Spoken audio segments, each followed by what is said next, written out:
ternyata di Sekolah Indonesia Kuala Lumpur, kebiasaan orang-orang di sana berikan visi dari departemen kita, yaitu Go International atau Go Global gitu, membuatkan media pembelajaran. Mereka benar-benar care sama kita, dapat pengalaman, dibayarin lagi lah, gratis.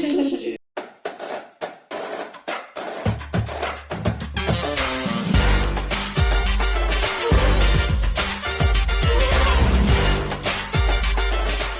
Halo Sobat Lab, dimanapun kalian berada, kembali lagi di podcast Studio Akuntansi, di mana kita akan bahas segala hal seputar dunia perkuliahan. Sebelum menyelam lebih jauh, perkenalkan aku Tari dan aku Erva yang akan menemani Sobat Lab dalam beberapa menit ke depan nih. Benar banget. Nah, di episode kali ini kita akan membahas mengenai pengalaman seru dari salah satu mahasiswa pendidikan akuntansi yang berkesempatan untuk mengikuti International Teaching Practice atau ITP di Sekolah Indonesia Kuala Lumpur. Bener banget, dan pastinya hari ini kita kedatangan tamu spesial yang bakal sharing langsung pengalaman mereka selama di sana, teman-teman. Langsung saja kita sapa, halo Kak Ivan. Ya, halo semuanya. Selamat datang di podcast Asisten Laboratorium Akuntansi FEB UMK. Oke, Ivan, gimana nih kabarnya? Alhamdulillah, untuk baru-baru ini baik banget. Baik banget, Ya, kesibukannya apa nih selain berkuliah katanya? Oke, sebelumnya mungkin aku perkenalan dulu ya. Iya, boleh. Halo semuanya, perkenalkan namaku Ivan Ferdian Setiadi, aku mahasiswa Universitas Negeri Malang, S1 Pendidikan Akuntansi. Saat ini aku merupakan mahasiswa semester 6, yang selain berkuliah juga aku ada kesibukan, ada sampingan lah ya, yaitu bekerja di salah satu perusahaan di Surabaya di bidang digital marketing, seperti itu.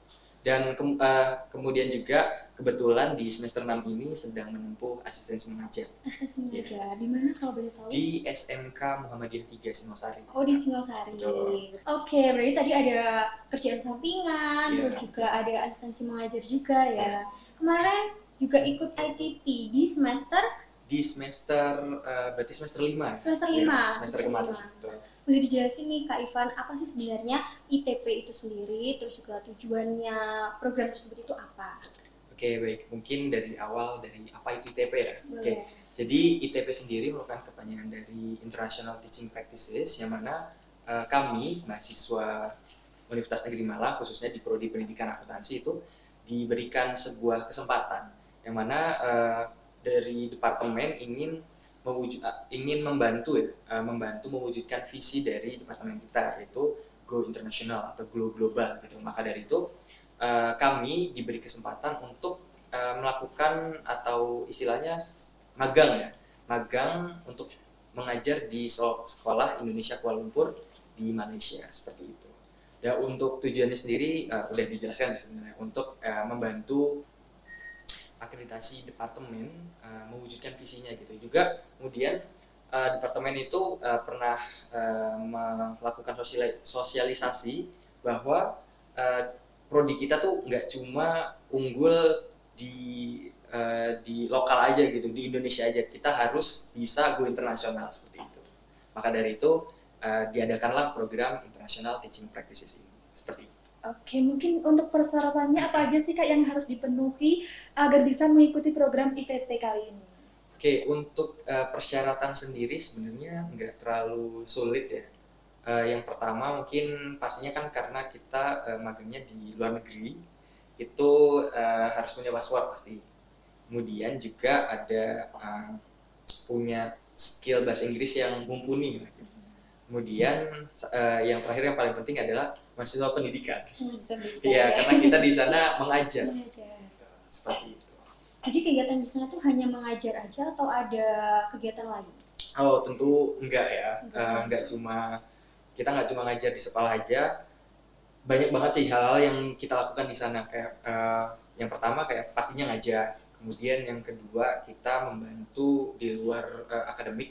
Contohnya adalah membantu membuatkan media pembelajaran di sana yang misalkan diminta oleh guru paman kita di sana, kita ikut berkontribusi untuk membantu membuatkan seperti itu, yang mana akan diterapkan di pembelajaran di kelas. Kemudian juga tidak hanya itu, kami kebetulan memang datangnya itu kalau nggak salah di akhir pembelajaran ya.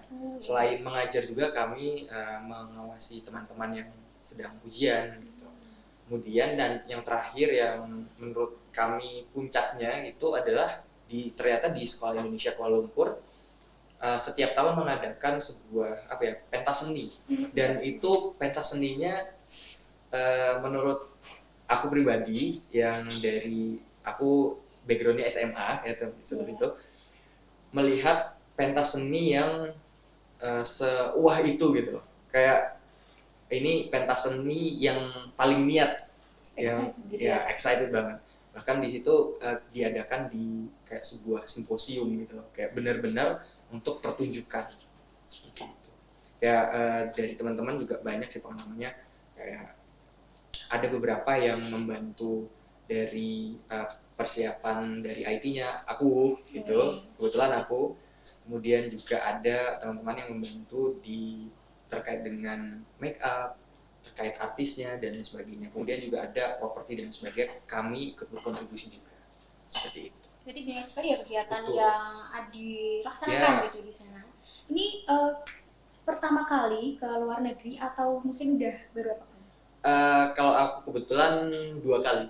2 kali? Iya, 2 kali. Yang pertama ke Malaysia juga. Itu berhubungan dengan student mobility outbound, kalau nggak salah, outbound student mobility. Itu ke Malaysia, kita ke beberapa universitas di sana gitu. Jadi ada, seingatku, ada kita kunjungin UKM, University Kebangsaan Malaya, kemudian ke UPM, University Putra Malaya, sama beberapa kampus lah. Kita di sana juga dapat kuliah umum dari sana. Seperti itu. Kemudian yang pertama. Ya. Berarti yang pertama itu tadi kuliah. Ya, yang keduanya mengajar. Nah, itu ada kesan pertama nggak waktu ngajar di negara tetangga, terus ada tantangan atau culture shock-nya nggak waktu pertama kali? Untuk culture shock-nya sih mungkin terkait dengan ini, saya kira karena di sana kan posisinya di Malaysia, saya kira bakal banyak banget orang-orang yang pakai bahasa Inggris atau Melayu gitu. Ternyata karena kita magang atau ngajarnya di sekolah Indonesia, sekolah Indonesia Kuala Lumpur.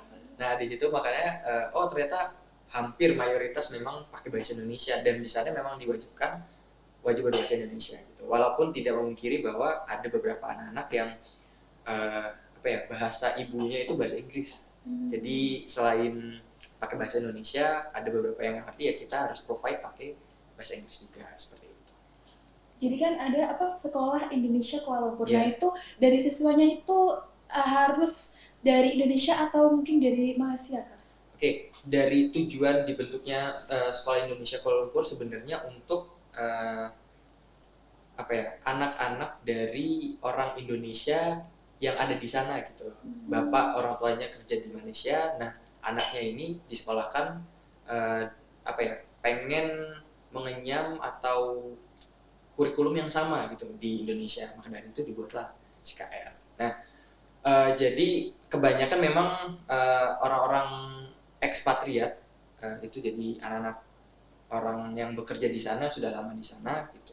Tapi ada juga beberapa memang yang ada beberapa memang 1 atau 2 gitu ada, tapi ada orang Malaysianya seperti itu. Tapi emang mayoriti memang orang Indonesia. Oke. Kalau dari sistem pembelajarannya ini ada nggak sih Kak perbedaan yang cukup mencolok antara metode mengajar di SIKL dan juga sekolah-sekolah umum di Indonesia gitu? Oke, mungkin aku bisa bandinginnya karena aku sekarang lagi AM dan pengalamanku kemarin mengajar di SIKL. Sebenarnya karena balik lagi, namanya juga Sekolah Indonesia Kuala Lumpur. Mereka berbasis kurikulumnya yang ngikutin di Indonesia, pakai kurikulum Merdeka seperti itu. Jadi, tapi kalau untuk perbedaan yang mencolok sebenarnya terkait dengan ini aja sih, kebiasaan orang-orang di sana. Gitu, kayak misalkan anak-anaknya memang dari kecil gitu fluent bahasa Inggris sih. Ya, seperti itu. Mungkin aku juga mau tanya nih. Ya, boleh. SIKL-nya itu tingkatnya itu dari SD sampai SMA atau hanya SMA saja? Kebetulan di SIKL itu sebuah sekolah satu atap di mana di dalamnya itu multi tingkat, dari PAUD bahkan ada PAUD, SD, SMP, SMA ada semua di situ. Jadi lengkap gitu ya? Lengkap. Oke, jadi juga mengajar itu Ya. kan pasti ada kendala atau tantangannya. Nah, Ya. ada nggak yang membuat Kak Ivan ini merasa, aduh ini menjadi kendala di aku, terus cara menghadapinya waktu di SIKL sendiri itu seperti apa? Bisa diceritakan? Untuk kendala sebenarnya nggak ada kendala yang bermasalah banget gitu ya.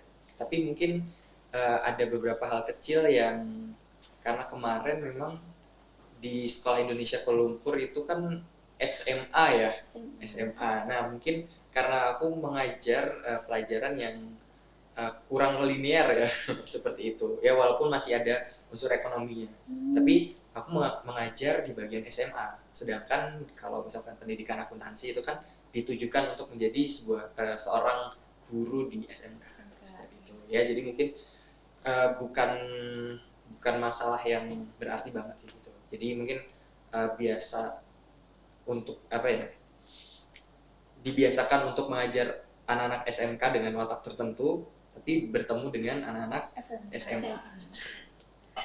Oke, kalau selain mengajar ada kegiatan lain juga nggak sih Kak di program ITT sendiri, kayak pelatihan khusus atau mungkin ada studi bandingnya gitu? Sejauh ini kalau studi banding enggak ya.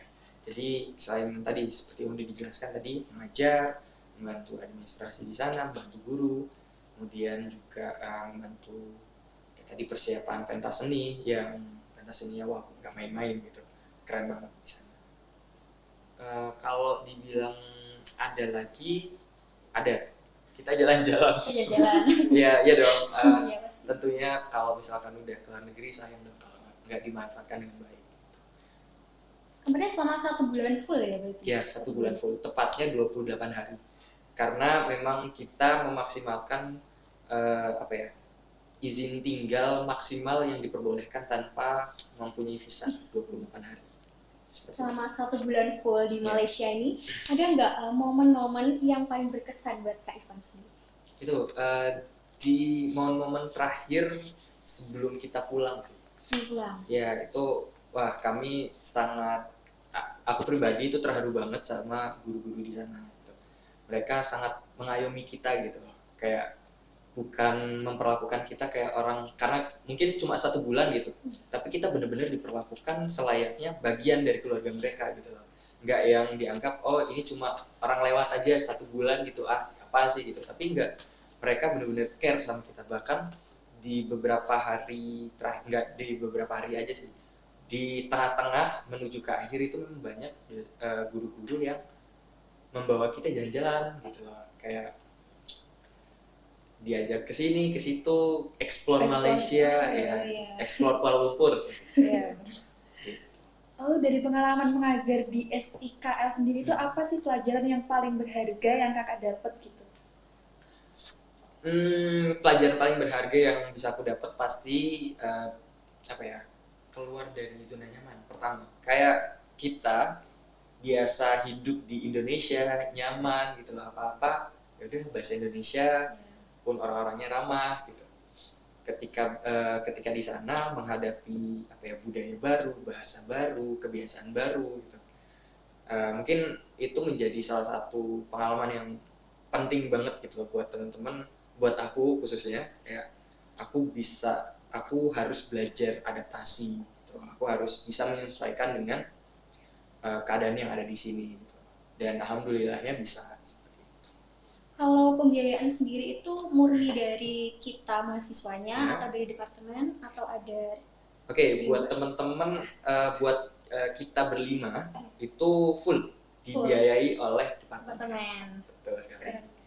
Oke, jadi enak banget, kita dapat pengalaman, dibayarin lagi lah gratis. Yeah. Nah itu tadi teman-teman, siapa nih yang tertarik untuk ikut ITP di masa yang akan datang? Jadi disiapin, tadi udah dikasih tahu ya sama Kak Ivan apa aja persyaratannya dan lain sebagainya.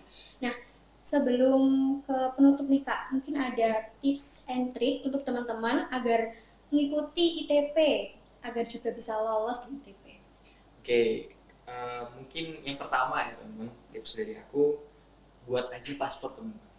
Mau dipakai mau enggak, yang penting buat aja dulu. Pasti kepake kok nanti. Ketika teman-teman, aku udah punya paspor nih, masa sih nggak dipakai? Yeah. Ya, seenggaknya mungkin bisa dipakai ke luar negeri, jalan-jalan. Mungkin juga kalau misalkan tahun depan ada ITB lagi, bisa daftar, keterima juga kan, alhamdulillah. Gitu. Itu yang pertama. Kemudian asah kemampuan bahasa Inggris teman-teman sih. Itu memang udah bukan tips lagi, memang sebuah keharusan yang dibutuhkan ya di zaman sekarang. Iya, masa depan. Betul. Sama ini aja teman-teman. Tetap curious gitu. Jangan sampai teman-teman itu nyaman sama keadaan teman-teman gitu. Teman-teman harus bisa improve, gitu. Keluar dari zona nyaman, keluar dari kebiasaan yang buruk contohnya. Jadi pribadi yang lebih baik. Kayak gitu aja sih, mungkin dari aku. Oke, terima kasih Kak Ivan. Tadi dia teman-teman dicatat baik-baik apa aja yang harus dipersiapkan mulai dari sekarang. Nah, cerita dari Kak Ivan tadi semoga bisa menjadi inspirasi untuk teman-teman yang ingin mencoba pengalaman baru di luar negeri. Setuju banget nih Kak. Makasih banyak buat Kak Ivan udah sharing pengalaman seru dan juga insight menarik ya. Sukses terus buat perjalanan karirnya Kak. Amin. Oke, sayang banget kita harus berpisah sama Kak Ivan di episode kali ini. Semoga kita bisa ketemu lagi ya Kak, ngobrol di lain waktu. Semoga ya. Oke teman-teman, jangan lupa untuk dengerin episode-episode podcast kita selanjutnya. Dan aku Erva, aku Tari. sampai jumpa di episode podcast selanjutnya. Sampai jumpa.